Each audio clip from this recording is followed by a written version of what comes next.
Hey Lance, what's up, man? Can you hear me?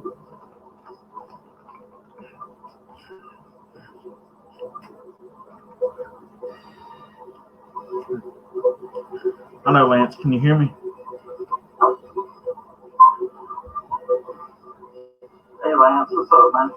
Can you hear me?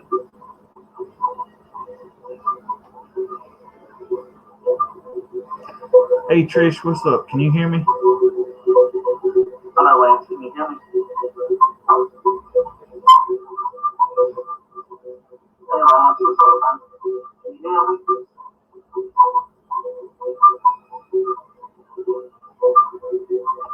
Hey Trish, what's up? Can you hear me? I don't know why I don't know why the video sucks.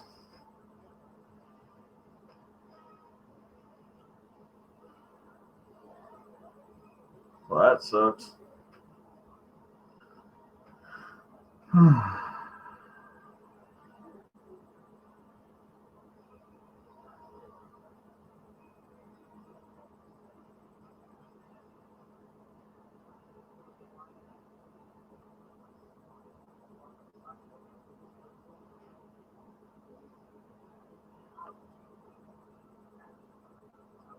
I have feedback.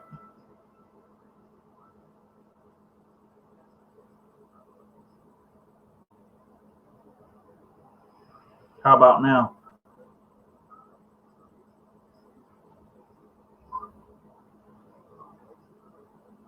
I have feedback. I'm on StreamYard.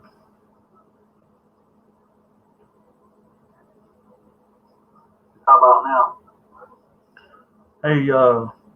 Hey Richard, how's it going, man? I have feedback. I'm on StreamYard.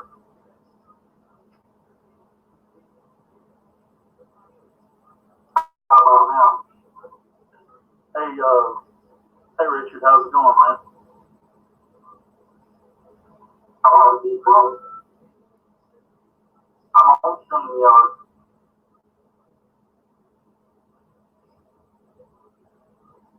How about now?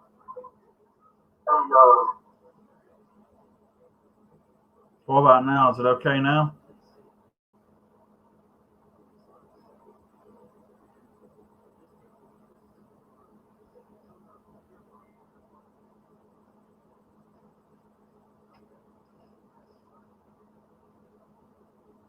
So how is it now? Is it good?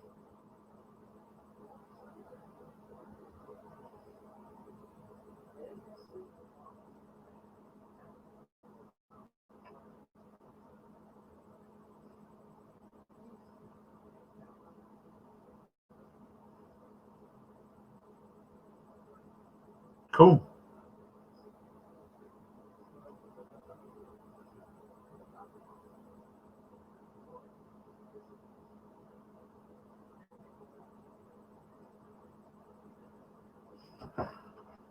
Try something right quick, guys. So if the camera goes black, just hold on for a second.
Damn, that's worse.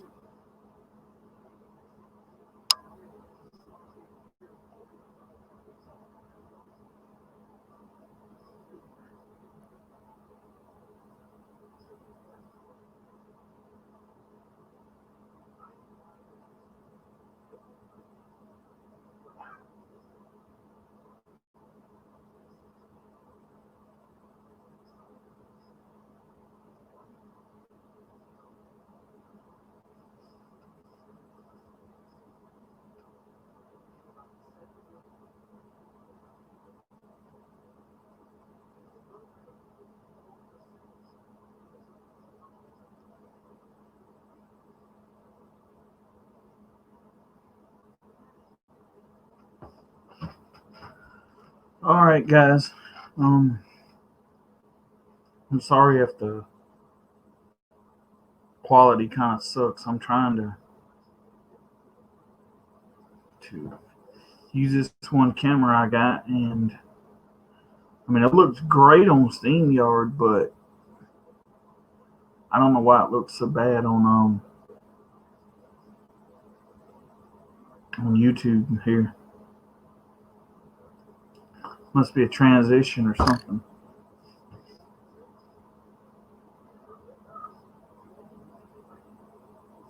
But how y'all doing tonight?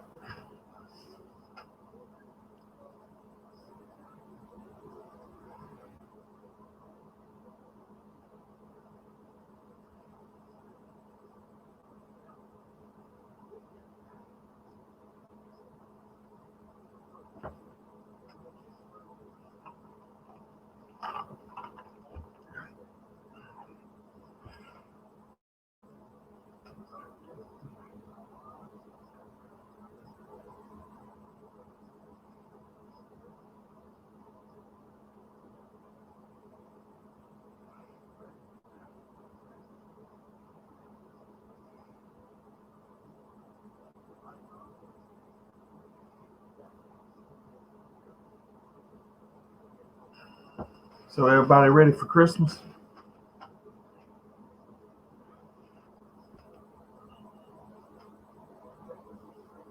Awesome, that's good. I'm glad you're doing good.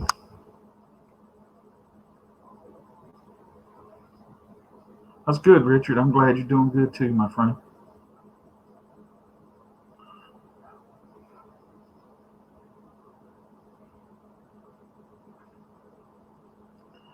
All right, guys. Well, um, I guess most of y'all are here. Um, I guess the ones that are gonna show up anyway.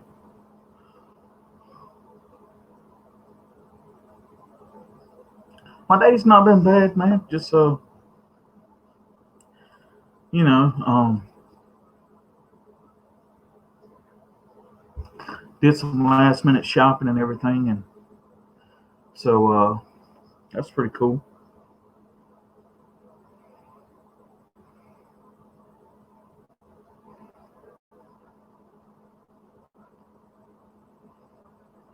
I can't wait, guys. I don't know. I don't know if it's me, but there's a part of me that it doesn't feel like Christmas to me. Like it's, I don't know, like it's missing something or something maybe.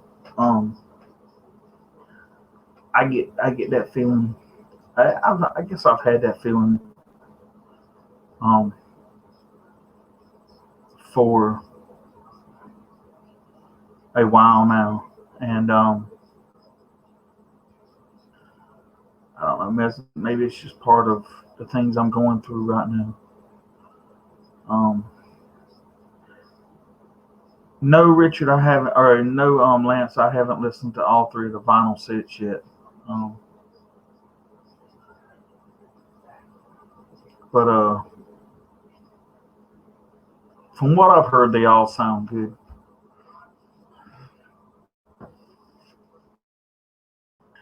Yeah, I know how you feel, Trish. I don't know. I don't know if it's because the older I get, um, that's the way I feel, or if it's just, I don't know. Maybe it just don't have the meaning that it used to. I don't know.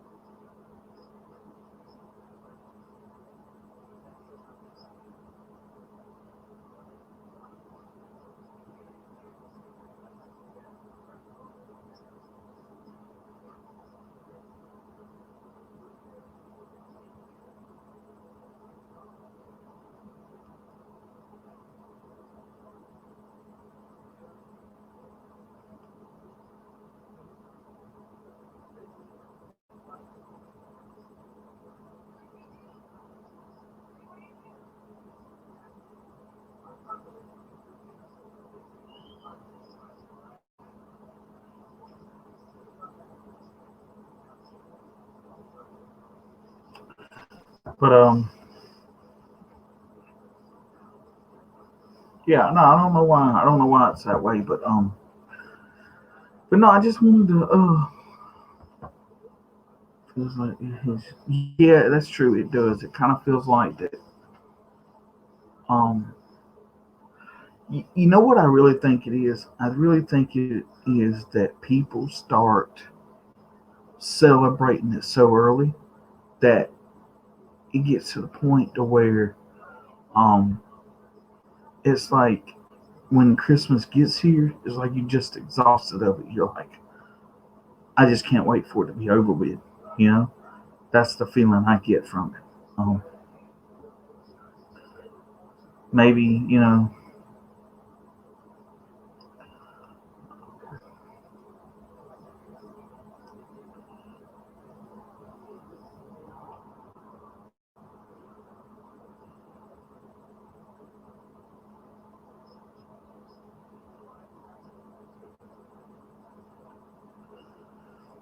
but anyways, I just kind of want just kind of talk about Christmas and New Year's. You know, talk about me some, my writing some, and about my song and about Gene a little bit. So I hope y'all kind of indulge me a little bit. I hope I don't take a really long time, but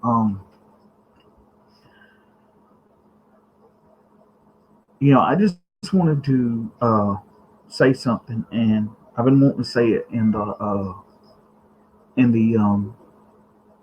track by track reviews that we've been doing with Garth, but I don't know. I just kind of felt like at the time it really wasn't the place or the time to do it. But when I started when I started doing the track by track reviews, I realized um,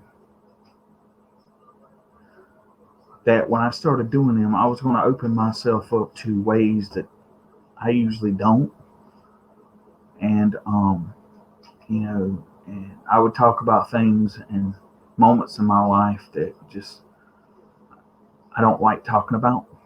But that's not a bad thing. It's actually a good thing. Um, because what that actually has done for me, and it really didn't hit me until we done the chase, and we were talking about the chase, and of course Chase has one of my favorite songs of all time on it, "Learning to Live Again," and but it really didn't hit me to after we had done the last track, "Face to Face," when it was talking about you know how you talking about the devil's rattling around inside, you know, um, and so after that stream, I got thinking about things, and there was a couple of days behind that, when I was sitting down and I was like, I need to really let go of some of the things that I've been holding on in my life and try to um, move on from some things and realize that there's things that I can't um, fix myself, and so I started going back to church, trying to live a different life, trying to um, new meanings in my life, trying to look at the positive things instead of the negative things in my life. And to be honest with you, it's really helped out. It's really um, made me go, made me take a look at those things and just like, hey, and admit to myself that hey, I can't do this alone. I would love to, but I know I can't. And so I just want to say thank you to for y'all for letting me be a part of this, because without that, I don't know that I would have ever had admitted any of that to myself or seen that to the point where I I would have started going back and trying to work on myself again. And so yeah, it's actually been really good for me. And I'm trying to do some other things in my life too to try to help do that, not just going to church and stuff, but just trying to um, do other things that like that keep me positive, um, and keep me looking forward, and keep me thinking about the good things and the things I got to look forward to instead of trying to live my life in the past so much. And so yeah, that's kind of an update of where I'm at right now. And so yeah, actually, to be honest with you, those track by track reviews have been kind of therapeutic for me, and that's one of the reasons I enjoy doing them. But I also enjoy doing them with Alvin and Trish and the interacting with people because, to be honest with you, other than family and people at work, I really don't socialize a whole lot. And so it's sort of kind of my way of like socializing and spending time with people I care about and everything. So that's cool.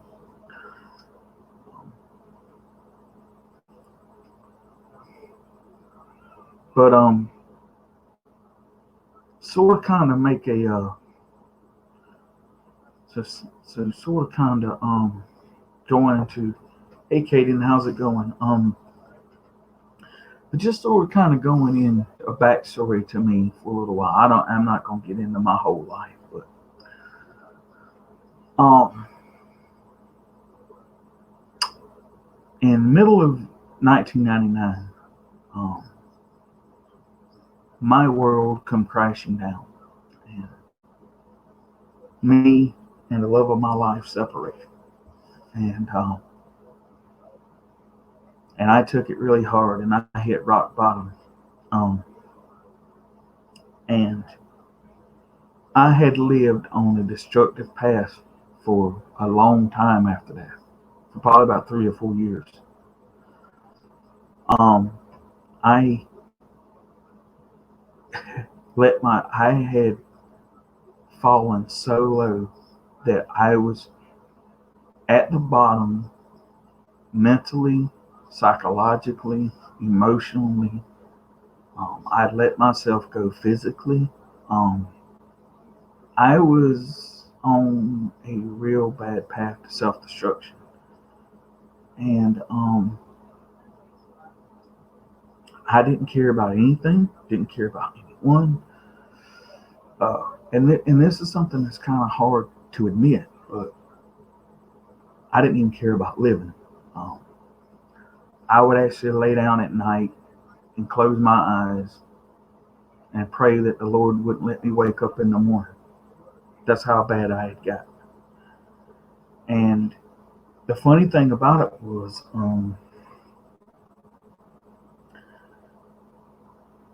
you hear people talk about, you know, to me back then, my angel of hope was the Grim Reaper. I'm serious. Like I was like, maybe one day he'll come and rescue me from all this sorrow. But it never happened. But I don't know honestly because those few years for me were really such a downward spiral in my life that I don't remember a lot of. Um, I I do know that I finally got myself out of it somehow or another. But through all that time, I had kept writing. I had been writing poetry and everything like that for even when I was in high school. And writing and listening to music and everything sort of kept me sane enough to just kind of be mobile. Um, and then finally, my dad. I'm just gonna say this. I believe fate has a way of um, changing your life, um, and I believe that you take the weirdest things in your life and you and you don't know at that time just how much it comes full circle almost like 20 years later. But to try to make a long story short, around 2001. I was working on a job in Surrey, Virginia. Not Surrey, Virginia. I'm sorry. In North Carolina. So North Carolina. It was I was working. I was doing construction, and we were working on a nuclear power plant, and we were doing a steam generator change out. They were taking the old steam generators out and putting new ones in. And I was working there, and I was staying. And me and my dad and my uncle, we were staying in a hotel there and everything. And but anyway, I used to get these heavy metal magazines called Metal Edge, and they had a sister magazine called Metal Maniacs. And I kept seeing an ad for um a kept seeing an ad for a band called Iced Earth, and the album was called Horror Show, and the album cover was just, the artwork for the album was just killer, and I was like, I couldn't believe it. But here it is. This is what the album artwork looked like. It had the ghost thing, the creature over the mansion with the grave sites, the hand coming up out of the ground, and it was really cool. And then here's the back. And what made it so weird was I was a huge horror movie fan back then. And this whole album, except for one song, has to do with the classic horror movies. And see, when you open this up, all right, you see the disc there.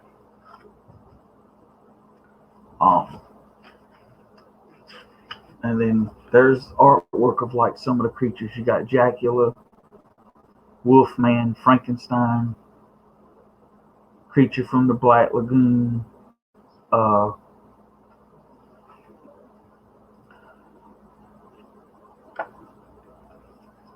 Damien from The Omen, Jack the Ripper, Ghost of Freedom, which doesn't have anything to do with the horror thing. Anyway, The Mummy.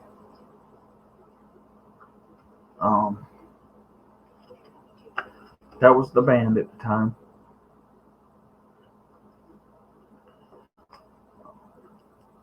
Dr. Jekyll and Dr. Jekyll, and the song's called Dragon's Child, but it's based on the Creature from the Black Lagoon. Frankenstein and Dracula, and Phantom of the Opera. The actual song is called Phantom Opera Ghost, but it's based on the Phantom of the Opera movie and everything. And then it comes with a bonus CD with a bonus track from like Iron Maiden and in an interview, and that's the back with Jack the Ripper, Damien, and Jekyll and Hyde on the back, which is really, really cool.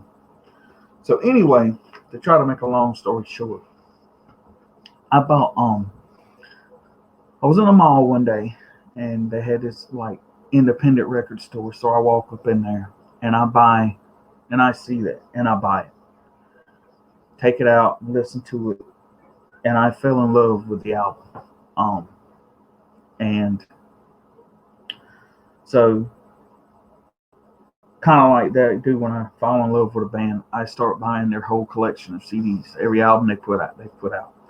Well, little did I know, I come across one day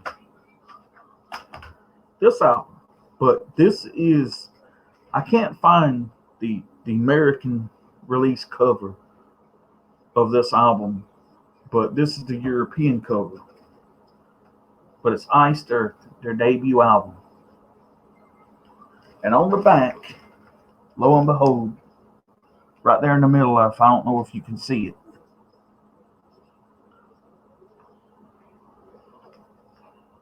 Right there, probably can't see it that good. It's Gene Adams, the guy that sung my song. Well, anyway, so all these years later, um, I fell in love with Ice Earth and got totally obsessed with them and everything. And so, what was it, like 28? Was it early 2018 or something? I was on YouTube one day, and I was watching. I come across this group or this thing. It was called Podcast and Stone, and I had saw, and this is podcast a podcast called or a podcast dedicated 100% to Iced Earth. And what they done were they were going on at the time and they were doing like album reviews and different things. But if they could find an old member of the band, they would interview them. So I'm scrolling down and all of a sudden I'd seen the interview with Gene Adams and I was like, oh my God, this is awesome. Because I loved his voice on that very first record. Their debut album was just killer, man. And so anyway, so I'm listening to it and everything, and come to find out, they had a Facebook group called the same thing. So after I watched the interview and everything, I go into the Facebook group. I asked, I clicked the thing to see if I could become a member, and they add me. So I'm in there, and they were talking about something about the very first album, and there were some people in there that were trashing the first album, saying, "Oh, the first album is junk and all that and all that." And I was like, "No, I think the first album is killer. I love Gene's voice on the first album."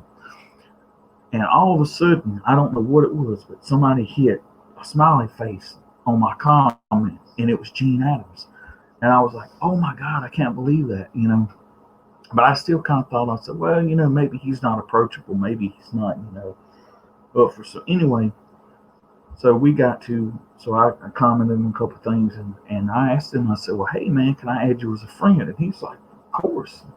So I added him as a friend, and so one day I messaged him, and we got to talking, and we just got to talking about music, got to talking about all different kinds of stuff, and I told him that I wrote poetry, and he was like, "Really?" And I was like, "Yeah." I said, So he said, like, "Well, you got anything?" He said, "You got anything out?" And I said, "Yeah, I've got a few books." And at the time, I had my first book,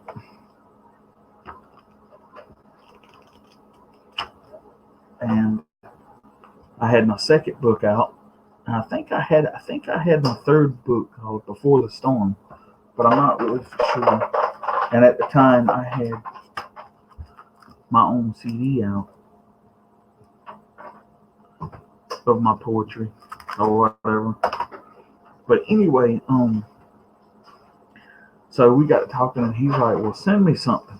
So I sent him some books, never thinking that that or whatever. So and then he turned around and sent me a CD autographed. So his new band he's got, it's kind of like acoustic, kind of like folk, does some other thing, but it's called Jacob's Well, and that right there is Gene there, um, and he autographed it and everything for me, and and then this is the one he just come out with this year, actually a couple months ago. It's called Bitter Days, and you can get this album and that album both on iTunes, and this album you can get also on Amazon digital or whatever. You can buy the MP3s and everything on Amazon. But they're making a long story short. So he tells me one day, he's like, "If you ever write anything or if I find anything in your books, or you write anything that I think is really cool, I'd love to make a song out of it." And I'm like, "Awesome, that'd be great." So when I posted that my song on my writer's page, which um, Some of y'all have probably been on there and seen. If not, I posted the link.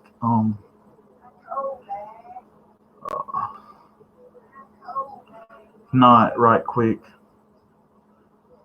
I'll post the link on here for y'all guys.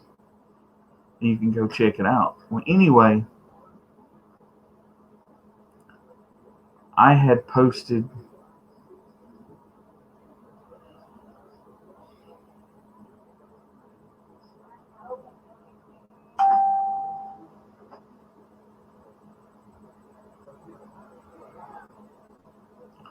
the poem on there, and a little while later,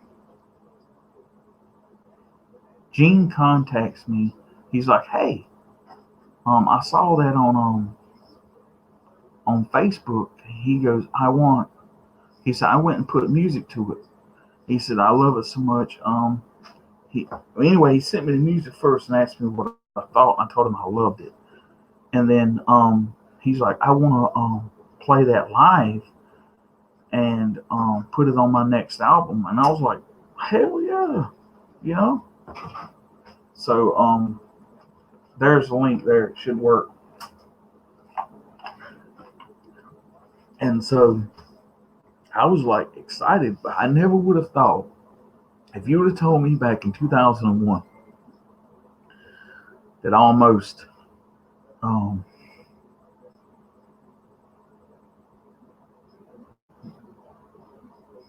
yeah, 2001, so what was it, 18 years later, I would come across Gene Adams, um, and become friends with him, and he would want to record one of my songs. If you would have told me that, I'd have been like, "What crack are you smoking?" You know what I'm saying? And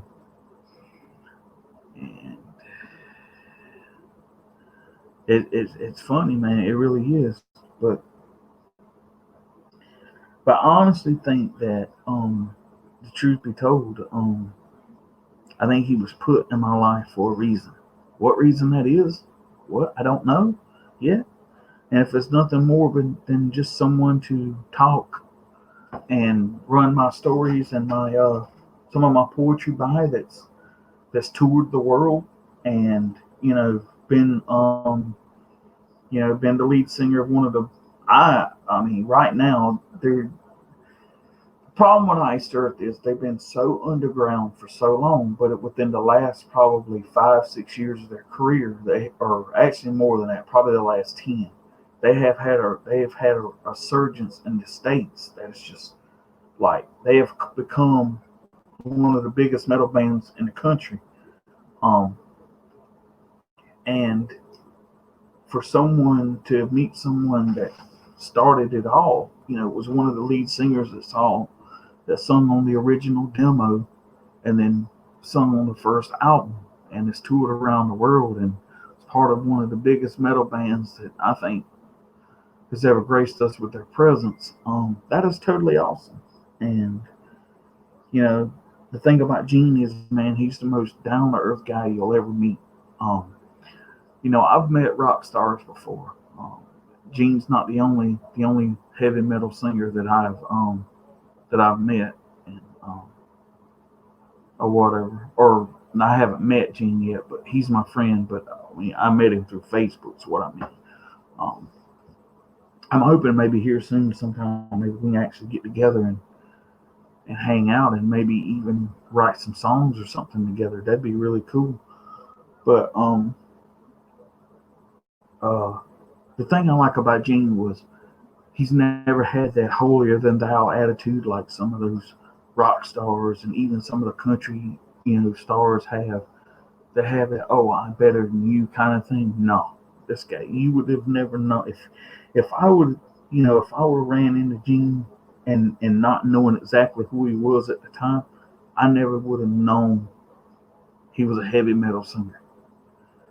And that is cool. I mean, I don't know about y'all, but I think that's totally awesome. That would be like, you know, um, maybe meeting like Tom Cruise or something. I mean, I know he's not on that level, but Gene doesn't have to be on that level. Gene is cool. Gene has uh, Gene. Uh, but the funny thing about it, um,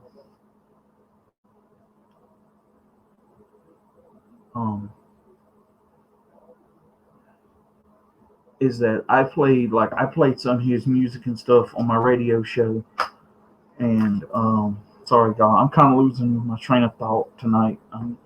Got some other stuff on my mind, but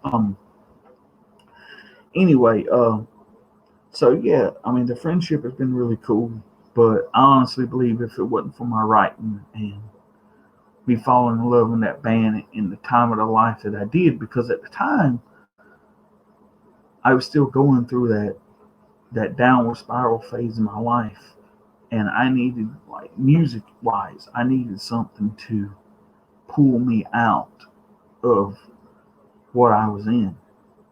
And Ice Earth was the band that done it. They had an album that I bought. It's called The Dark Saga, and it was supposed to have been a crossover album. It was supposed to be a crossover album for Spawn, um, because the artwork is based on Spawn the comic, and it's based on the story of Spawn, and it's based on uh, and I think it's going to have something to do with the movie too, but that didn't work out. The whole thing didn't work out, and Ice Earth still brought the album out anyway. But there were some songs on there that really pulled me through that dark phase. There was a song on there called "A Question of Heaven," and it asked, like, it asked some questions I was asking him, and it was funny, and it was like, wow, this record had really brought me through some dark times, and maybe the record that saved my life. Maybe, I don't know. But it's really cool. Give me a stop on cup behind you. Okay. Um. I gotta take the medicine. No. Okay. Here you go. Thank you. Yep. But so that was really cool. Um, and the first vinyl I ever bought of them was this. It's cool. But that's pretty much my kind of link to that and everything, which is, I think, it's pretty neat. Um, but going about how, like, my writing and my books come about. Anybody that really truly knows me well, my biggest influence in my writing life was Edgar Allan Poe. His works were just, I think some of the greatest literature ever written. I mean, to me, he may be the greatest writer of all time. I mean, his stuff was just like, it was ahead of its time, man. I mean, nobody had done the things that he was doing, and I mean, he come out and was doing stuff before Bram Stoker's Dracula ever even come out. That came out in like 1898 or something like that. Um, but so he was writing stuff before Dracula ever even come out, and he was doing things that no one else was doing. And his writing has brought me, and then, like I said, I got into Stephen King and everything, and Stephen King has been really um, a big influence in my life. Not only that, but and then I read a lot of, like, Louis L'Amour stuff, Elmore Leonard. Um, I read Larry McMurtry. Uh, let's see what else I've got. Um, and then I just read, like, odd men stuff here and there. But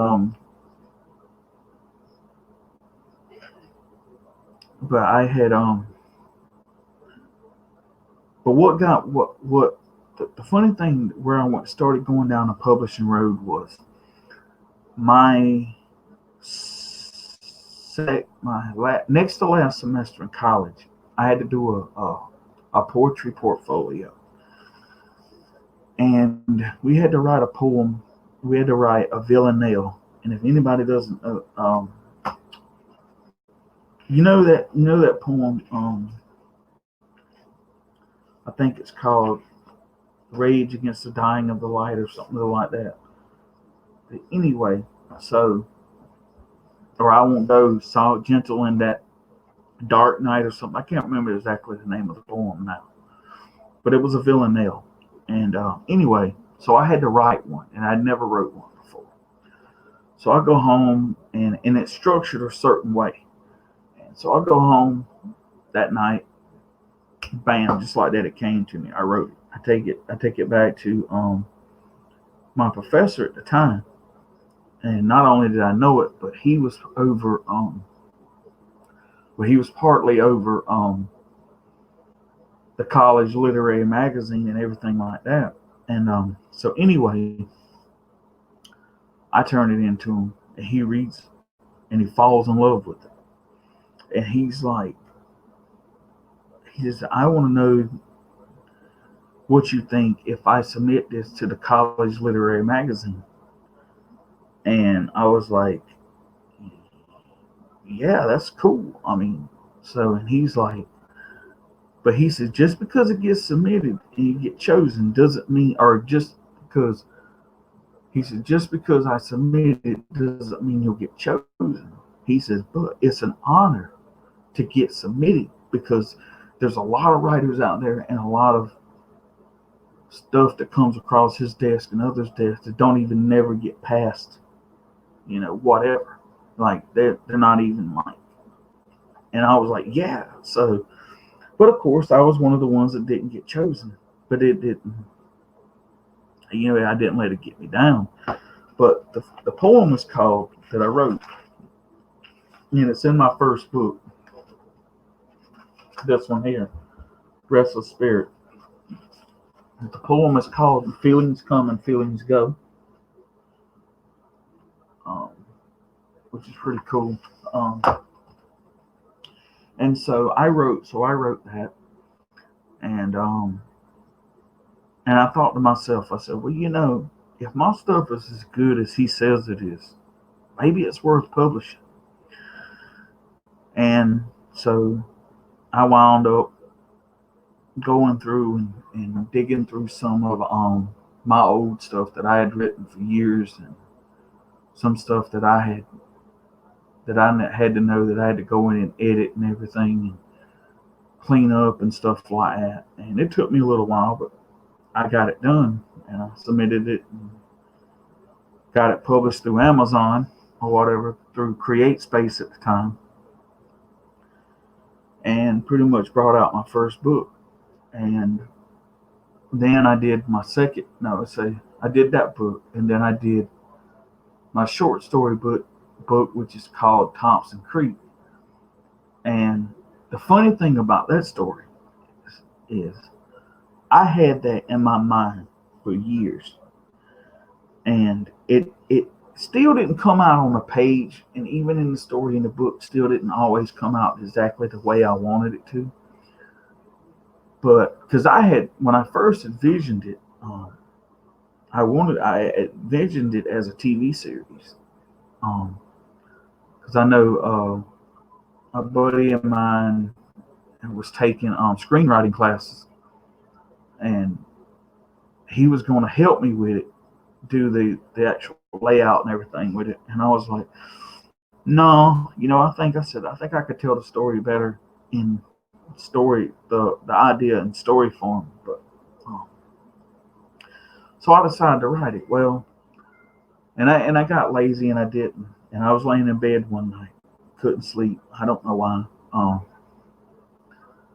I've always told people I think I have like a restless spirit or a restless soul or something. That I think that's why I'm so tired a lot of times, because it's like my mind never shuts off. It's like constantly going.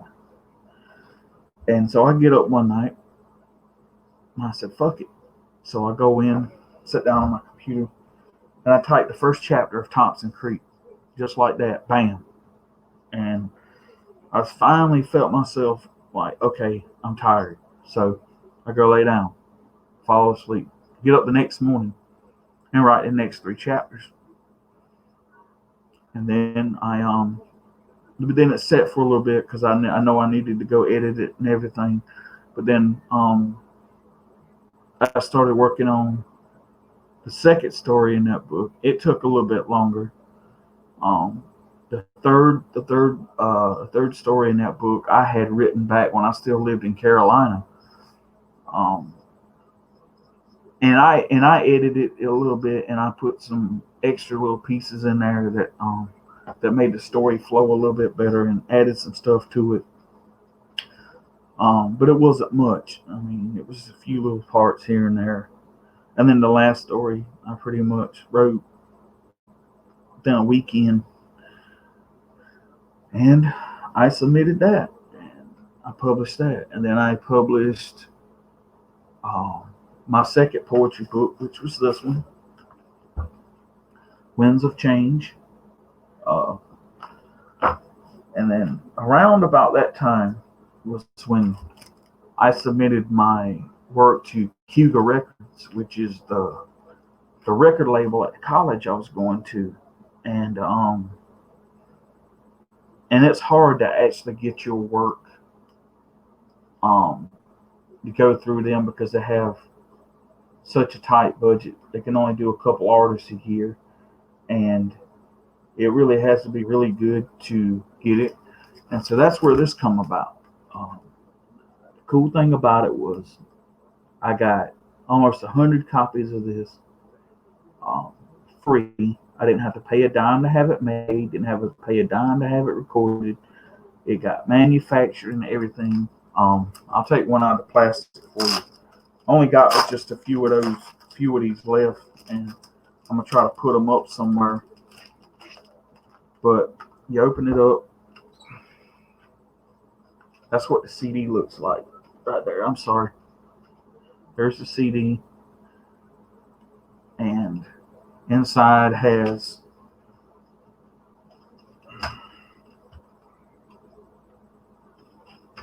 the words to the title track, Winds of Change.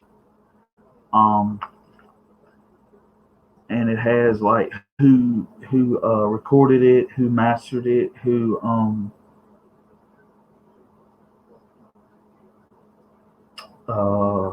who did the artwork and everything.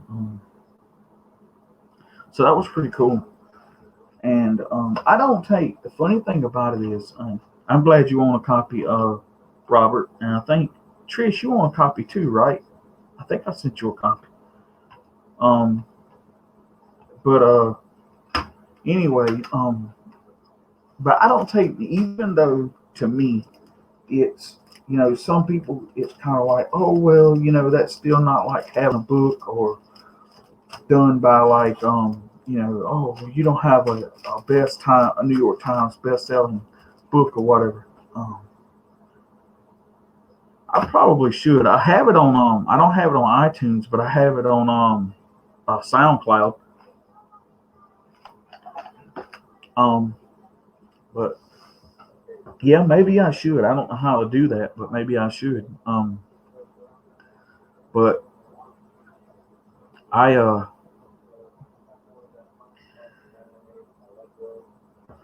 oh hell, I lost thought. I'm sorry, but no. What I'm saying is, it might be small time to a certain extent, but it's important to me, and it makes me feel good to know that there's people out there that actually enjoy the stuff that I do. Um, like when I sat down a long time ago and I told myself, if I'm going to be a writer, I'm not writing for money. I'm not writing for fame. I'm not writing for fortune. I'm not writing for recognition. But the three things in my life that I love, probably other than whatever else, is music, books, and writing, which I kind of think kind of go hand in hand, and movies. But the first two are more important to me than anything, right? And So, like for me, I would rather, in my spare time, I would rather sit down and open up and read a book or listen to music more than I would watching a movie. Um, so to me, if if I write something today and it inspires someone tomorrow to be a writer, and I don't care if it's poetry, books, or screenplays or anything, if it inspires you to pick up a pen and put words on a page, I feel like my art, that's payment enough for me. If my writing inspires you, then I've set out to do what I've done. And I've actually had people tell me that reading my stuff made them want to write again. You know, it was funny when one of the days when I was submitting my stuff to make my album here, I had was talking to a guy, and when I was in there reading my stuff to have it submitted, he was telling me he was like, um, because I had two readings, I had one reading and then a second reading, and when I was standing outside the second reading, he was like, he said, man, when I heard your stuff, he said, I went home, picked up a pen, and started writing music again. And I was like, and he told me he hadn't wrote a song in like over 2 years. And I was like, dude, that's awesome. And I hope that you continue to do it. And to me, that meant more than selling 10 million copies of anything. I want people's lives to be impacted the way mine was, just by picking up a book or listening to a song. And that's just like with Gene. Even if my song never sees the light of day other than Gene recording it and putting it on his albums, at least I could say that I had someone who took a chance on something that I wrote and was willing to put their time and effort in, put music to it, putting it on their album, and or whatever. And to me, I think that's awesome. I think that's you know, to me that's the best feeling in the world. And like the other night when Trish played it in the stream and how excited she got made me feel so good because it was like, wow, somebody actually cares about something I've done. You know, and like I said, it's not about fame or fortune or any of that kind of stuff for me. It's just about inspiring people, and I hope I do that someday. And that's pretty much about that. And when it comes to writing, I also wanted to tell you a cool story. It actually has to do with Edgar Allan Poe. Um, I was host message right quick. Um,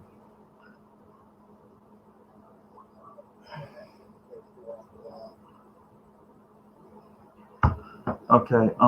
Anyway, so I was working in Virginia on a job.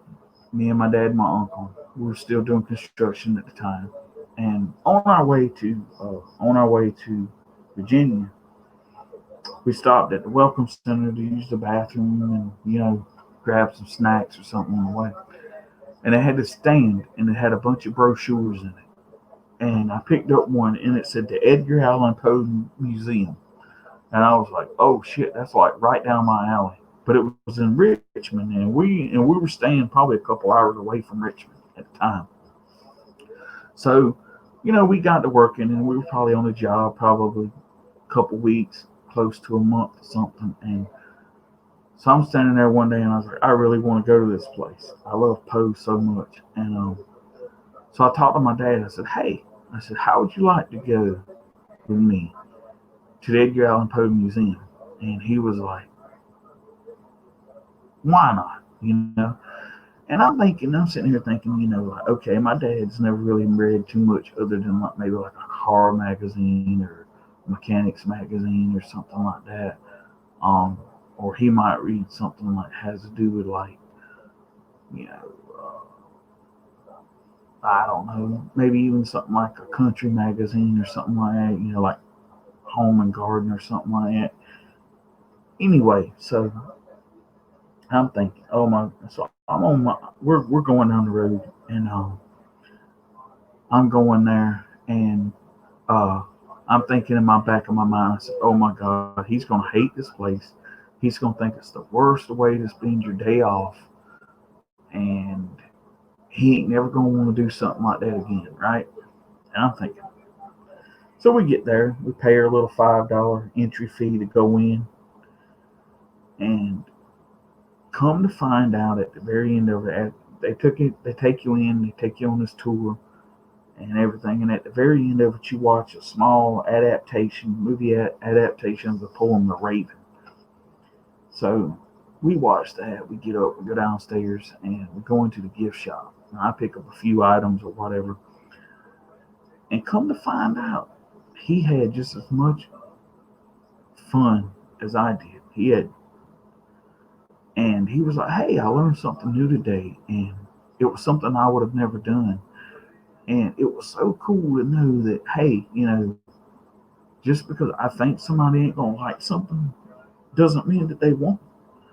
And it made me feel good to know that, that not only did I have a good time, but he had a good time, and he enjoyed it as much as I did. And it makes me feel like, well, man, I can ask my dad, hey, let's go do this, and he would be willing to go do it. And but the cool thing about it was just because, you know,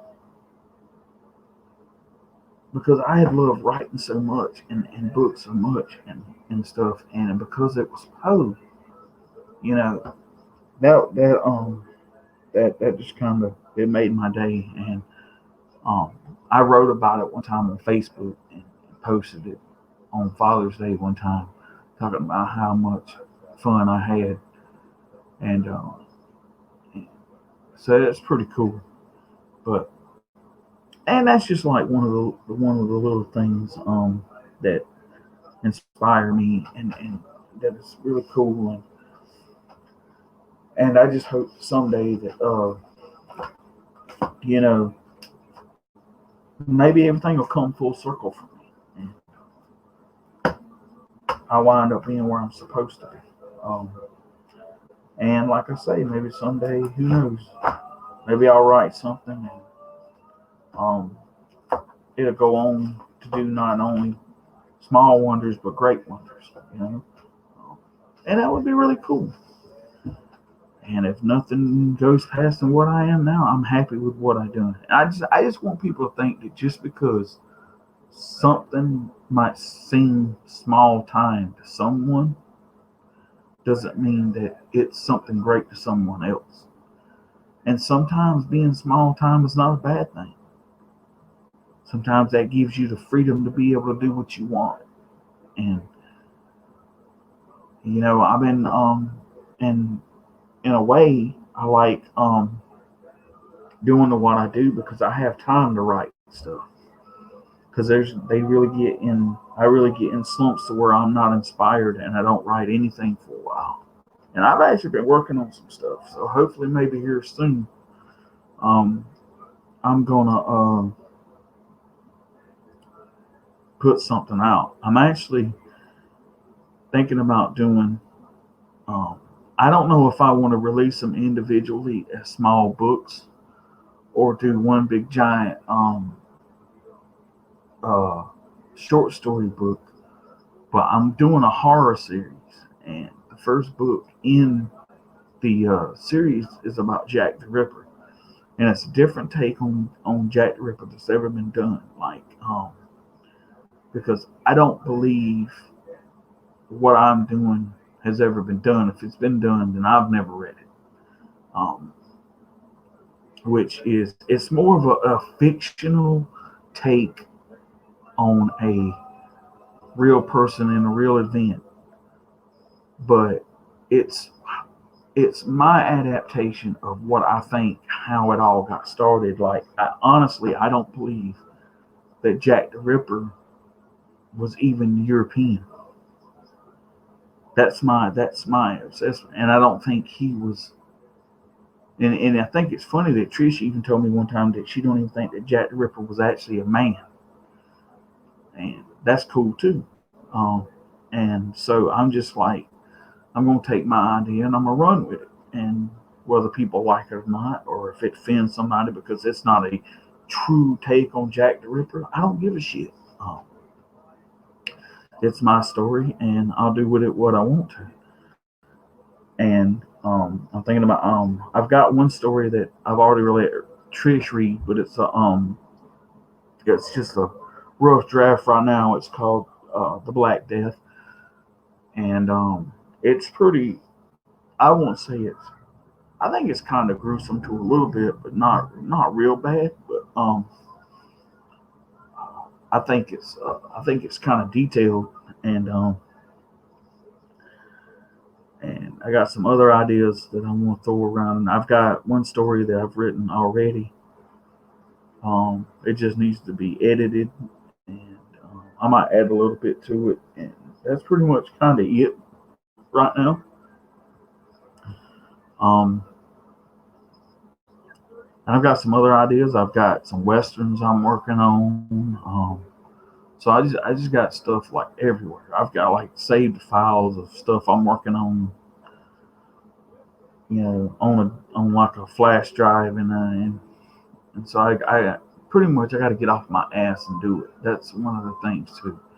But I just really haven't had the time, and I really haven't been inspired. And as soon as that Jack the Ripper to me will probably come to me like how Thompson Creek did. I'll be laying in bed one night, can't fucking sleep, can't, and then boom, next thing I know, I've written like 20 pages or something like that, and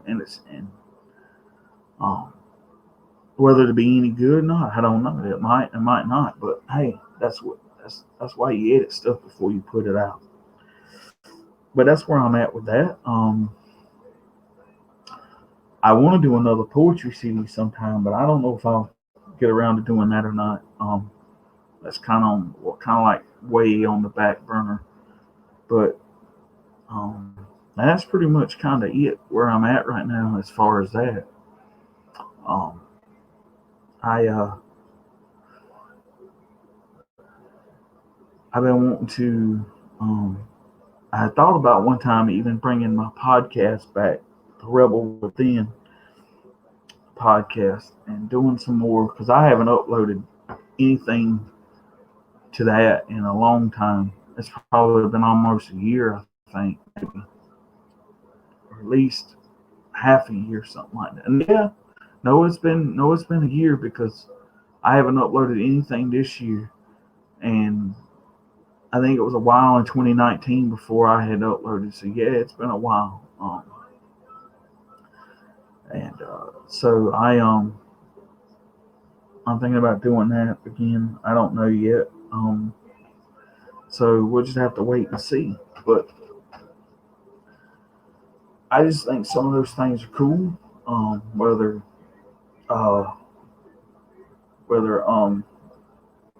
any of it comes to fruition or not, I don't know.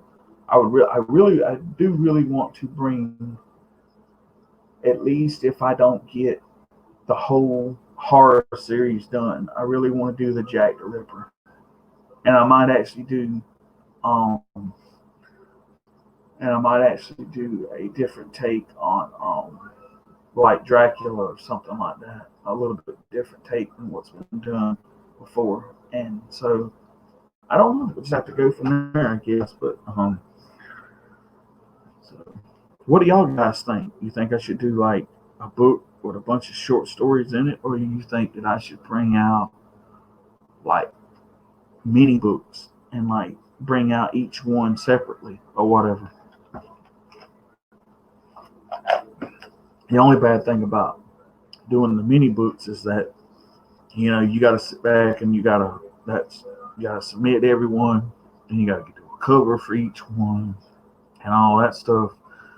Which I mean, you can use generic covers and stuff like that, but I thought maybe I might just do one big old giant, or I'm not saying giant, but do a book and have the stories in them. And the cool thing about that is they can be as long or as short as I want to, because I've got like a couple horror stories that's only like maybe 2 or 3 pages or something like that.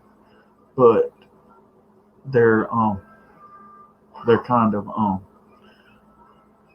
I think they're good anyway. And so that would, you couldn't really warrant a book for that, but you could put it in with something else, which would really be cool.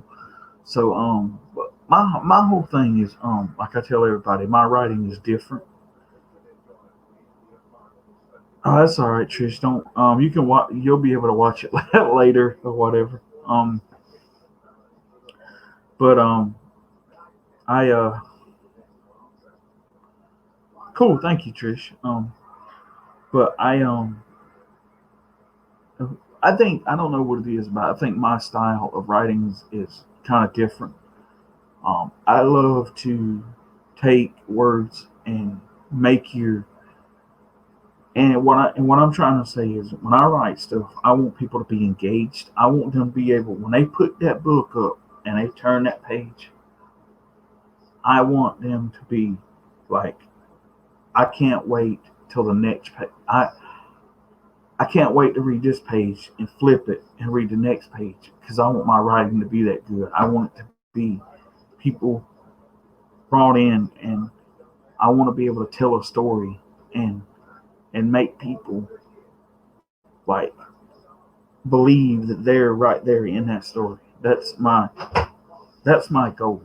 Um, and like I said, it don't have to be rich. It don't have to be famous. It don't have to be. I just want to write stories that capture people, and hopefully I've done that um, already. But I really think that I can. I really want to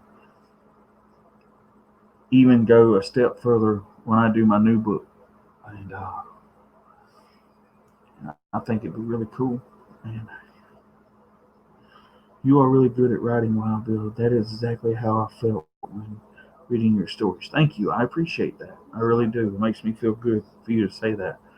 Um, and I just want to be brought into that world like I was, and so that's it really. That's just my goal is to. I don't care that I'm famous, but I want my writing to mean something, and I want it to be inspiring, and I want people to be able to say, "Oh man, I read that, and it was the best 10 pages I ever read, or best 5 pages, or best 3 pages, whatever it is." I want them so engaged that all they want to do is read the next line, and that's my goal. That's it. Um, and uh, so that's kind of me, my writing. I sort of kind of opened myself up there, and so now you know a little bit more about me um, than you've ever known before. I mean, some people know some stuff already, but that's okay. That's who I am, and I always tell people you get with me what you get, whether it's good or bad. Um, I don't sugarcoat stuff for people. I don't. Um, I'm not going to be somebody else. I'm not. I'm who I am. You take me good, you take me bad. That's how it is. And I mean, so what are y'all looking forward to in 2019? I mean, I'm hoping that eventually I'll get my house done, and that'd be cool. And just I don't know, just keep working and enjoying things I do, and 2020 might be pretty interesting. Y'all got any plans? What are y'all thinking about doing for 2020?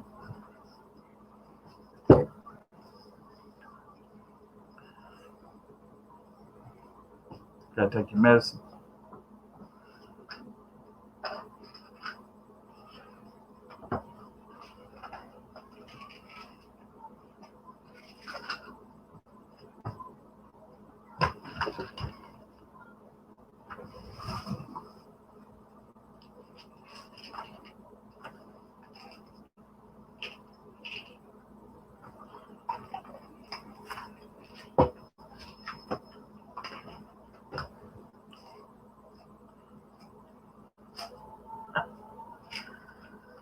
I bet you are. So is he thinking about doing an apartment, or is he still thinking about doing that tiny house thing? Or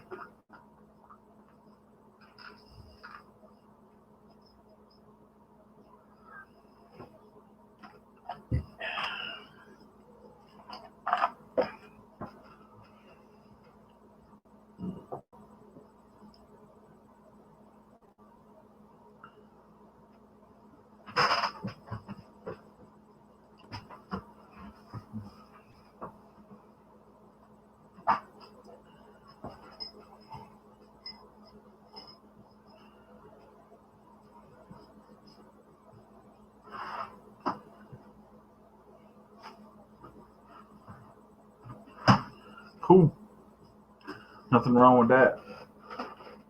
Oh, everybody else seems kind of quiet.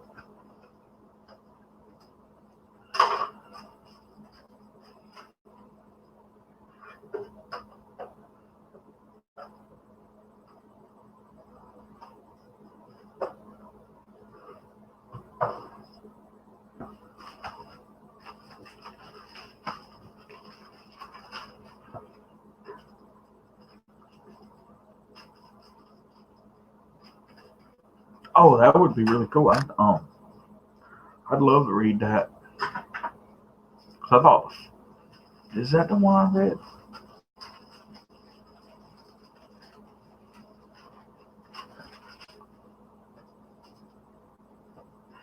Yeah, I think they did too. Oh, I can't remember if that's the one that I read or not. I know I read one. I think I read two of them. I think.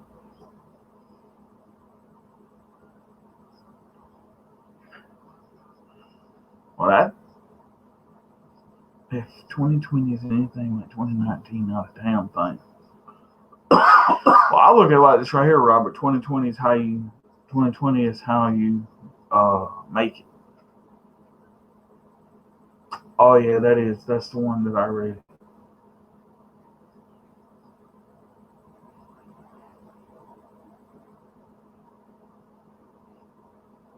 I was thinking I read Revenge too, though.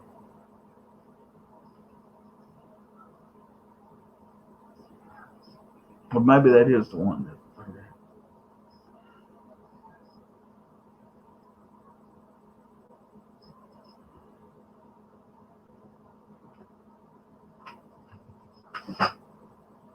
Got it. Can you see? You need me to turn on the light. I like to go. Uh, Make sure you don't air bubbles in. here.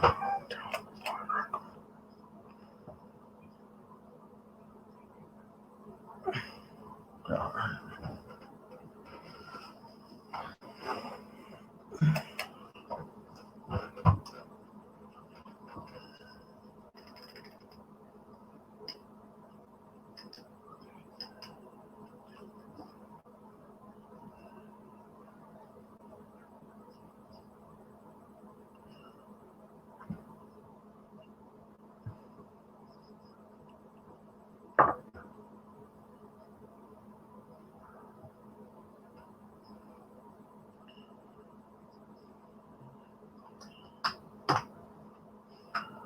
Okay, that's what I was thinking.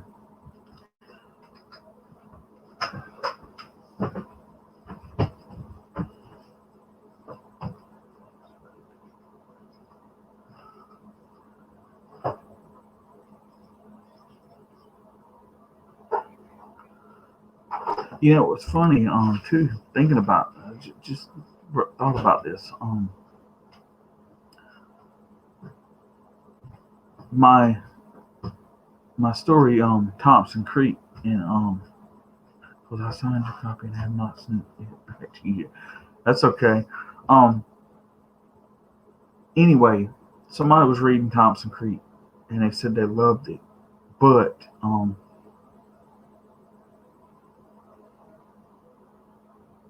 live and enjoy it more. Live life and enjoy it more. There you go. That's what I'm talking about, Robert. But anyway, somebody was asking me, like, would I ever do like a prequel story to that, to tell what happened to um uh what led up to the events to where Thompson Creek started up at and goes from. And I've thought about it, and I might actually do it sometime. And but that might be later on down the road. Uh, that scam masturbator there, Lance, wants to know, Robert, are you getting my messages?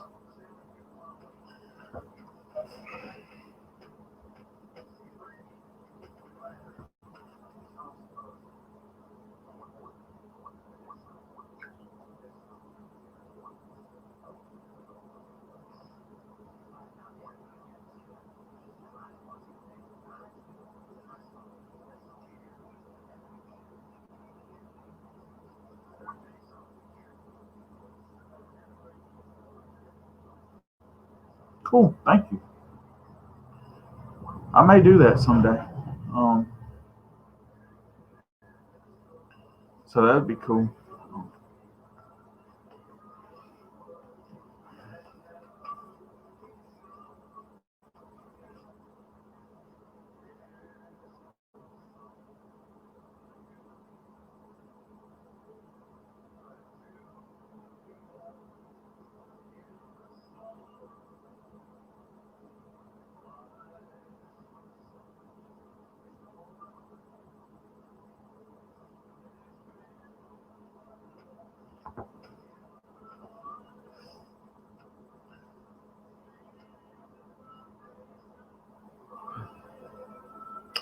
But okay, so what's I'm trying to think. So what's exciting that everybody else has going on in their life? What is something? What is your goal you're searching for? What's something you're trying to do? What's something you're trying to accomplish in your life? No matter what, how small or whatever it is, and how much does it mean to you? I mean, that's another thing. And maybe 2020 is the year to say, you know what, I'm going to do that. Um, because I always say the time is now, man. We only live once, and life is short, and hey, go and do it. Um, and I know that sounds easier than just going out and doing it, but I always say if you at least put an effort towards it, then who knows, you might realize that, hey, guess what? I can put more time to this than I realized I could. You know. Um, but truth is, I wanted to do this stream tonight because I wanted to talk to y'all again and before the uh before Christmas and the New Year's because I might be kind of busy. I don't know, but I just want to tell everybody, Merry Christmas. Hope you have a happy New Year, safe New Year, um, and all that cool stuff. And you know, I enjoyed being hanging out with you guys online and everything. And so hey, we're all one big family anyway, and so you know, so that's cool. I just like I said earlier, and I've been like I said earlier with those track by track reviews. If I hadn't have done that, I probably would have never admitted to myself that I needed to work on some issues that I had. And um, like I said, there's been a lot of things in my life that have kept me from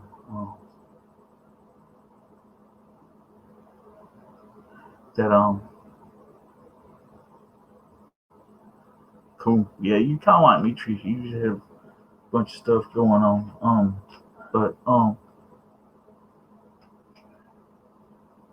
I'll get you, Robert. Don't worry. Um, but no. I'm just gonna say that I'm glad that that happened. And like I say, sometimes things you don't realize the things that the things that happen in your life. They I could always say they happen for a reason. What reason that is, I don't know. But I know that um, if I wouldn't have done that, I probably would be like, oh yeah, I'm just gonna let things be. No, I can't. And like I said, it's been like a therapy for me. And if I wouldn't have admitted to myself that I needed to work on those things, I'd probably still be totally miserable right now. I mean, I, yeah, I mean, I'm nowhere near where I want to be, but I, I'm taking steps to get there, and so I'm happy. You know, I probably feel a lot better than I have in years, and so yeah, um, and I just take it one day at a time, and that's all you can do. I mean, I I really think that I really think that putting all this in perspective, you know, I met to be honest with you, I met Trish for a reason. I met all of y'all guys for a reason. Um, I can always say that there's something. I just think it's funny that there's things in my life that like a lot of other things in my life have never really like made an impact or the kind of little minuscule kind of things. You just like, oh well, like, but um, like if I had never went online, because like I said, I went online searching something for Garth Brooks, and yeah, thank you, Robert. I appreciate that. And and that's how I met Trish. And I kept up with her videos, and one day I just happened to join her live stream, and that was it. And if not, I probably would have never met y'all guys. So, like I say, sometimes I think things are put in perspective. And I wanted to say something last night that was funny when Trish was talking about how you know she had Garth on cassette and whatever. Actually, that's how I hey Justin, that's how I got introduced to Garth Brooks was through cassette. There wasn't even CD, which is the funny thing. Um, the first time I ever heard was No Fences. I knew from the day I heard that record, country music was never going to be the same again, and I knew that uh, I was like, okay, I can do this. I like this. And it just went from there, and so yeah, I believe in fate. I believe in fate every day. I believe that things just don't like things are not coincidence. I believe in fate. I believe that you do these things and they're gonna lead somewhere. Because like I said, all those years ago, if I would have never saw that article in Metal Edge magazine about the album Horror Show, I probably would have never met Gene Adams.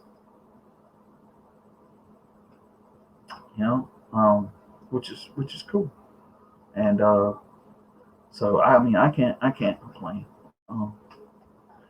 And like the funny thing is, and I'll just say this: like meeting my girlfriend, um, I don't regret moving to New York. Um, I um, because if it wouldn't have been for me moving to New York and going to college, I probably never would have got on the radio. And I never would have got to play music or bring music to the masses. You know, and change people's lives during music. And if I never do it again, hey, it was a hell of a ride, and it was awesome, and it was fun, and I enjoy doing it. And at least I could say, hey, I was on the radio. And whether it's 5 minutes of fame or whatever it is, hey, I'll take it. I'm glad to have it. I'm glad to have a college degree. I probably never would have, if I'd have never went to New York, I probably would have never went to college. Um, Therefore, I've probably never been on the radio. So all these things, that even there's good and there's bad things that come out of everything. But I honestly believe that those things are you're going to if it's something that's faded, I believe you're going to get more good out of it than bad. Um, I'm good just watching CMT on Pluto. This just got added to today to Channel 9. Awesome. And so yeah, I mean that's really cool. So who knows where things are going to go? And all I can say is if you don't think that you will do anything that ever matters, you'll be surprised at how much what you do matters to someone else. And it may not be big thing. It may not be world changing, but hey, it matters. One of the quotes in one of my books says your writing is an art, and your art matters. And I believe that, and I believe that in anything, whatever you do, um, you may not think that it's worth anything, but it matters to somebody. And so yeah, I mean, just be you and do what you do, and that's all I can really say. Um, I know I'm kind of jumping back and forth in the stream and everything, but I just feel like that I needed to get some things off my chest, and I wanted to talk to y'all guys again, uh, and I mainly, I'll be honest with you guys.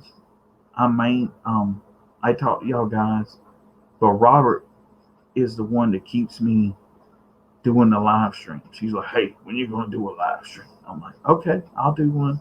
Since you asked, I'll do one. So thank you, Robert. You keep me engaged with everybody, and I appreciate that. And because I know Robert likes them too. You know, Robert's been faithful. He's come to just about I think every one of them I've done. But if he misses one, I understand. Hey, we can't always be there all the time. And yeah, yeah. And I'm gonna tell y'all something too. Robert's been. I don't know how good of a friend Robert's been to me. And Robert, I love Robert like a brother. Um, One of these days, I'm gonna get up to Robert and see him because my ass is in Carolina now, and I got no damn more excuses about not going to see him because he don't live like 14 hours away anymore. Um, and so yeah, I got to get off my ass and do that. Maybe 2020 will bring us together, Robert, and that'd be pretty cool. And but Robert's been a big help in my life too. He may not know it, and I may not say it, but he has. Um, he's been a constant, and I appreciate that, man. Um, you're a brother, and I love you. Uh, and hey, you know, thank you, Robert. I appreciate it. Thanks to Trish. She's been a big supporter of the things I do, and I appreciate her.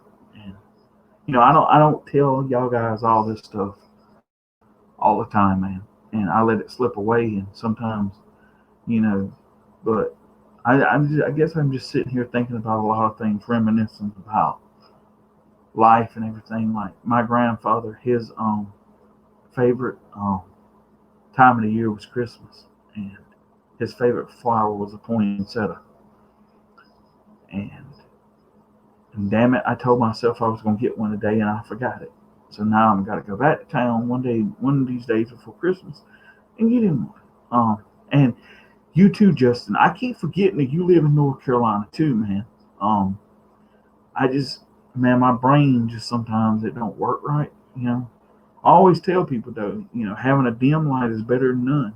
You know, so, uh, but um, you still? Oh, just a quick question. You still working at Lowe's, Justin? Um, and anyway, and so I just been thinking about him lately, and um, and the influence that he had on my life, and I always told myself one day that if I was ever the quarter of the man that he was, I'd be doing good in my life. And I think there's times I've let him down, and I think there's times that he'd be looking down on me and like, why in the hell did you do that?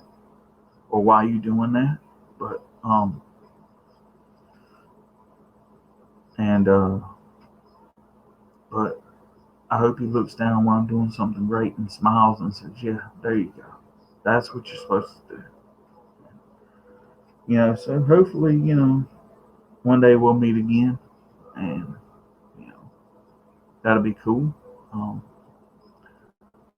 and like I said, I mean, um, I have really been, um, I just really been thinking about y'all lately, man. I've, it's funny. It's hard sitting here opening up to people, telling people these things because you tell people these things sometimes and they look at you and they're like, okay. Um, and then people judge you sometimes by, uh, because they're like, oh, I didn't know that. I don't know if that's good or bad. You know, I joke with people all the time. I tell them, hell, I'm crazy. I just don't have the paperwork to prove it. Um, and I just think it's kind of funny. I just use that to get to people, but um, I don't know. I got to thinking the other day, and I was like, I want to do this, and so here I am, good or bad, telling y'all all this stuff, and you're probably listening to me rambling, like, what the hell is he talking about? But no, but I don't know. It's like, I just want to say, like, I remember when I first joined Trisha's Stream, and all the people that have come and gone in that amount of time, and uh, and I think about the people that have come and gone, and some of them were really good people. Some of them were kind of out there. Some of them were I don't know. But and I think about that sometimes, and I'm like, maybe um they came to those streams for the same reasons that we did. We're just looking for somebody to um hang out with, you know. Um, uh, it's maybe they're searching for something in their lives that has meaning. Um, like when I told Trish when I wrote that letter here a while back, and I was telling everybody I had to leave the stream because I was moving to New York and I didn't know how things were going to play out. When I said that I felt like it was a family, and I haven't felt anything, I haven't felt close to anything like it in a long time, and I meant that. Y'all are like family to me. Um, you know, um, because I'll be honest with you, I could be doing other things right now, but I wanted to spend time with y'all guys, and um, and I've let that kind of slip on the wayside some, but some of it's because I have to get up so early to go to work in the mornings that I only come into the stream for just a little bit and then leave. But sometimes I think I miss the whole being able to just interact with everybody all the time. And so, but you have to do what you have to do sometimes. And uh, but yeah,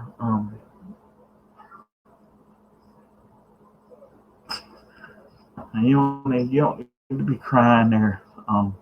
Save the tears, Robert, for something really, really important, like the birth of your first child or something like that. Oh my God, ain't that crazy? Um, no, I've needed some positive things in my life lately, and so I'm trying to go down. Like I said, I'm trying to go down a new road and look at the positive things in life and not dwell in the past so much. The past is gone. I can't get it back, and I can't change it. And you know, I do sometimes. I will. I'm not going to lie. Even today, sometimes I think, you know, what might have been. You know, like for instance, my first ex. She's married, got 2 kids, um, and everything. And there were times I was like, why didn't we ever try again? But maybe that was fate. Maybe it wasn't. Maybe I wasn't supposed to. Maybe what we had was what we had, and that was it. Maybe you're just supposed to let it go. I had a hard time doing that for a long time, and I don't know. I guess I'm just the kind of person that I think when you go, when you lay there and you're gone from this life, I don't want to have any regrets. I don't want to be like, oh, I should have done this or I should have done that. Or if I have regrets, I want them to be small regrets, like things that, like, you know, um, just little things or that don't mean anything, but they, oh, I would just,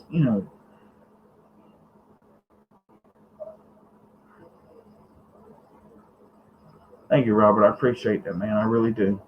And I know where you're at if I need to talk. Uh, but no, you know, it's tough. It really is. Um, so I just want to make that aware to y'all guys, man. Y'all don't know how much um, that, I know sometimes that, like, with these streams and stuff, we get in here, we joke around and we cut up and we act stupid sometimes. But you just don't know how much that might actually, you know, you could have a really shit day. I mean, I'm talking about a shit day, and I can go into um like Trisha's stream or something. Somebody will say something just funny as hell, and I'm laying there and I'm laughing for like 20 minutes. And my dad's like, "What are you laughing at?" I'm like, "You won't even understand," you know. But that's how it goes though, and I need that more now than I ever had. And, but I didn't realize I needed that, or I didn't realize it back then. I guess um, if I would have just taken a different road, um, maybe when it comes physically and mentally and psychologically and socially, maybe I'd be different today. But I think too, those things made me who I am now and molded me into the person that I'm supposed to be. And good or bad, I'm like, here it is. You take it or leave it. So yeah, that's pretty much it.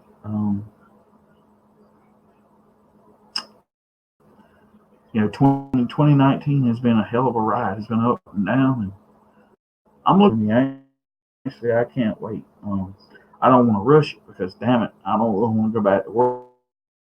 I go to Vegas Man, building them damn toolboxes, man, they damn. Oh my God, that's a lot more work than people think it is. You look at it and you're like, oh shit, that looks easy. But when you go to do one of them damn things, oh my God. Come home some days, man, and my hands hurt so damn bad, and I'm like, oh my God, you don't get it, and man, the job is not only physically draining, it's mentally draining, and it's just so, yeah. I like honestly though, I like work. I'm not one of those kind of people that love that like to sit around and do nothing. I feel like I should earn my way, and that was how I was raised. Um, I like to work, man. If I didn't, I'd probably go crazy, you know. Um, so yeah, um, I wanted to show y'all something really cool. We got these this week, Stanley Black and Decker shirts. They're nice. It's like a camo fleece. Um, really cool. I got one of those, and I got a jacket. And so yeah, so if y'all buy a Craftsman or Stanley or um, DeWalt toolbox within the next year or so, it might be a good choice. I may have made it, and that'd be pretty cool, right? Um,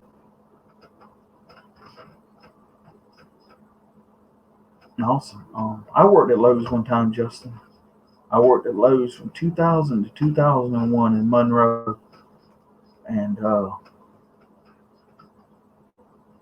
sometimes I regret leaving. Sometimes I don't. Uh,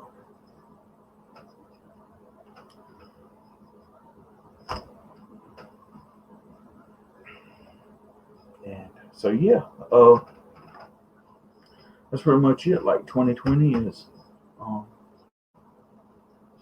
I'm actually, like I said, my two biggest things is to get my house done and work on me, work on some of the things that I need to work on to be a better me and to be a better person.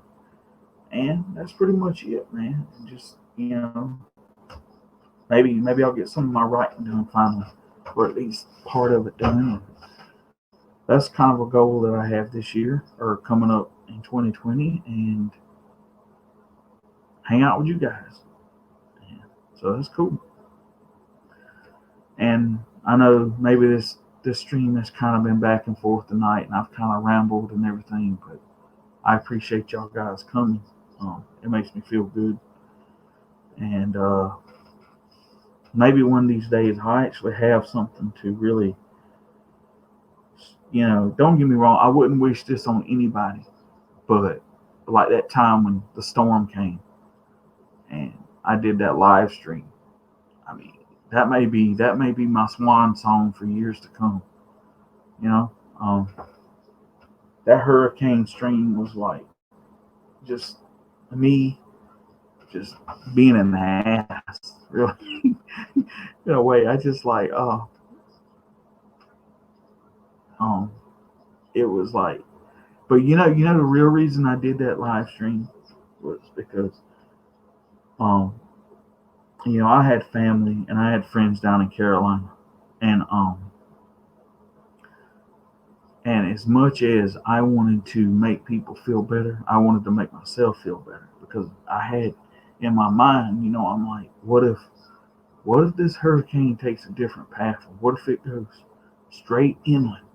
And you know, what destruction could it really do? And I had all that in my mind, and watching that dumb shit on TV on the Weather Channel and just commenting about it, and you know, I was trying to make Robert happy, or not happy, but take his mind off the storm and other people, and you know, I just, I don't know, I just went for it, and that's what I've done. And thank you, Trish.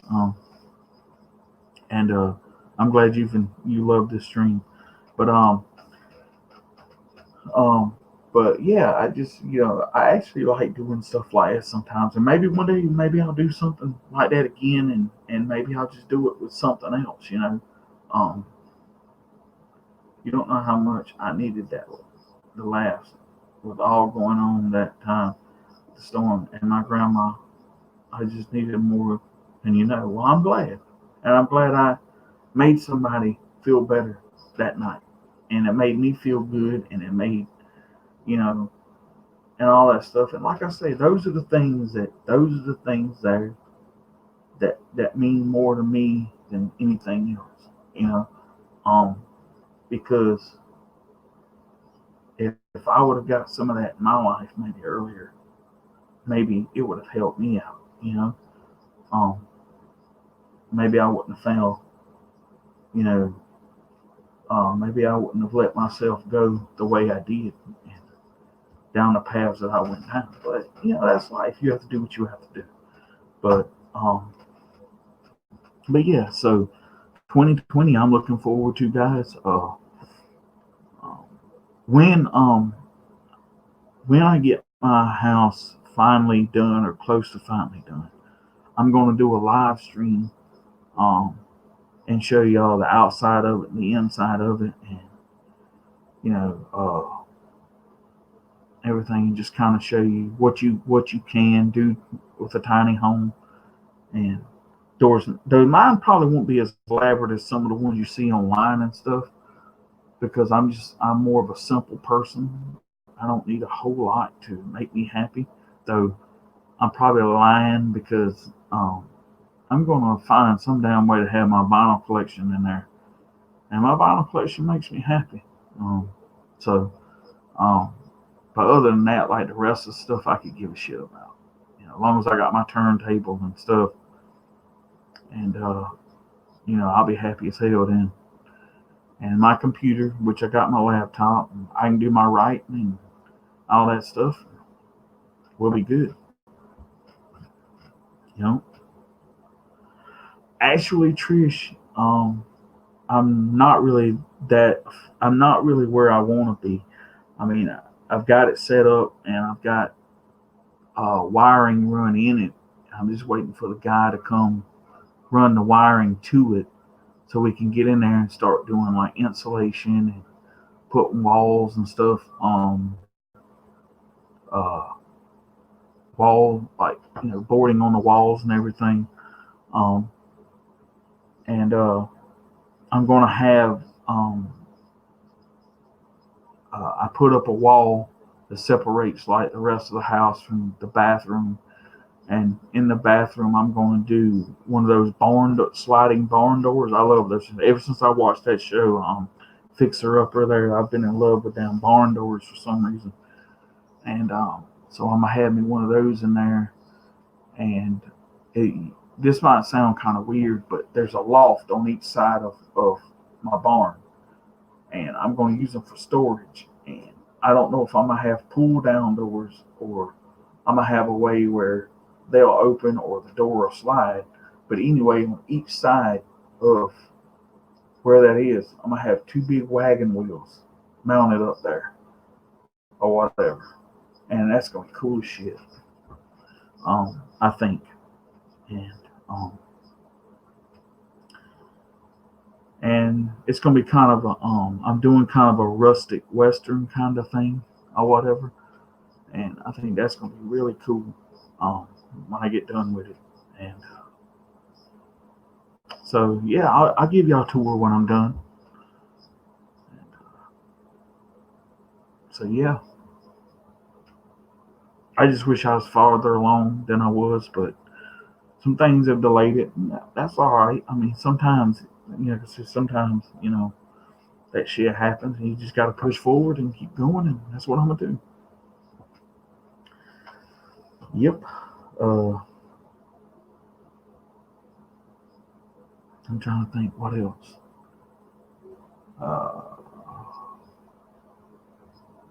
yeah, I hope it's gonna be awesome. Like I said, I think it'll be really cool, and I'll do a live stream, maybe even throw some pictures up online. Y'all guys can check it out. Yeah, I'd love to see Robert can come check it out if he wants to. That'd be awesome.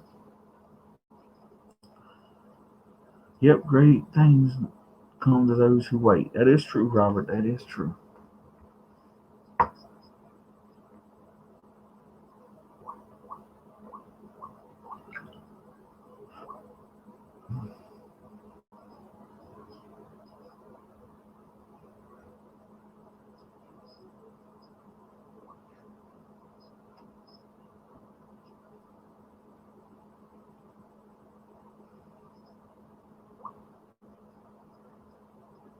Yeah, I seen when you posted that Trish. Um, I understand.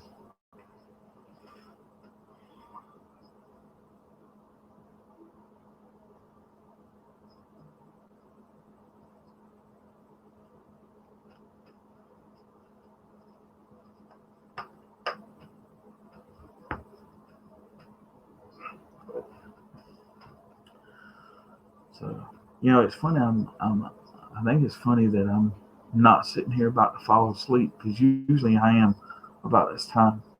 But I think it's because I was so tired earlier today and I laid down and took me a nap for a few hours. It sort of kind of gave me like a second, kind of like a recharging. So that's pretty cool. But um, I just want to say that I hope y'all have a Merry Christmas and a Happy New Year. Don't eat too much. Don't drink too much. Um, have all the sex you want. Let's see what else. Cause that's all. Let's see what else. Don't do anything I wouldn't do. Um, which used to be not a whole lot, but good thing things have changed. Um, but um, so yeah, I plan on having. We're planning on doing a dinner here. We're supposed to go to my grandmother's house for Christmas Day, I think, like that, and so we're just gonna you know just hang out with family and stuff, which is pretty cool. And so yeah, and who knows how we'll bring in the new year? There's no telling. Get drunk, don't get drunk and be somebody. Yeah, don't get drunk and become famous because your ass is on an episode of Cops running down a damn street because your ass is drunk. You don't want to be that kind of famous. That wouldn't be good.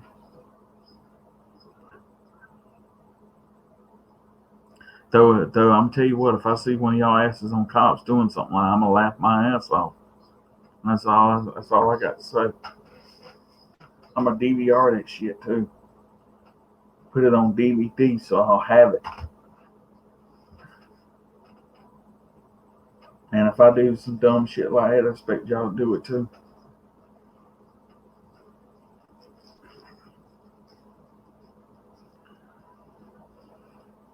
Oh, I will.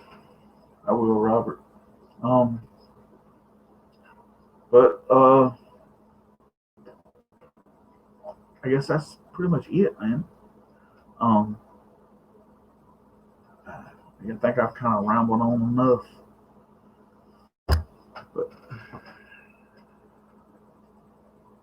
you guys, like I said, have a Merry Christmas. I think I'm fixing to go get off of here and get ready for I don't know, go do something. But oh, awesome. But anyway, I'm finna get off of here and go do some stuff. And but I want to tell y'all Merry Christmas, Happy New Year. Be safe, enjoy your family, and, and bring in a new year. Bring in a new year safe, and maybe we'll start off a live stream on 2020. How's that, guys?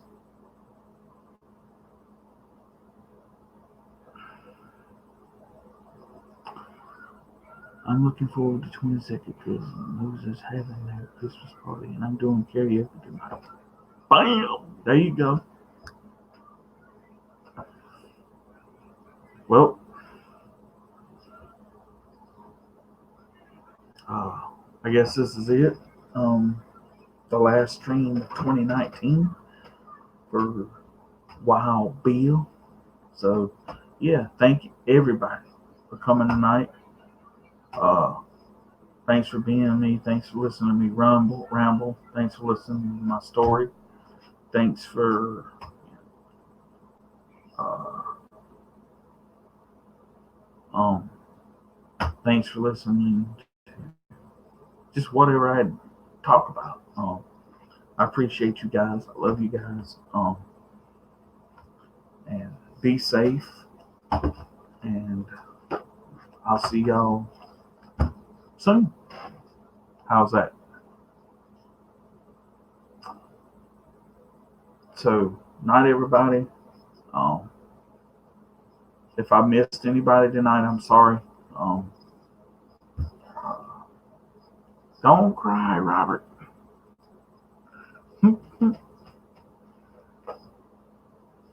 It'll be all right. But yeah. Uh, oh, and let's see what I got. I got to get off my ass too and listen to Sevens, and I'm gonna dread doing Scarecrow because I hate that album except for like about 3 or 4 songs on it, because the rest of it is junk, and that's it really. uh, oh shit. Oh, y'all guys made it hard to leave, man. But anyway, I got to go. I love y'all guys. Truly, I do. Um, Truly, be safe. Have fun. Don't eat too much. Do the other thing I was talking about. If you get to do plenty of that, do it. You know, and that's it, guys. I don't want it to be the last stream in 2019. I understand that, Robert, but I got stuff to do, and Christmas is coming up, and oh my God, I read that one too.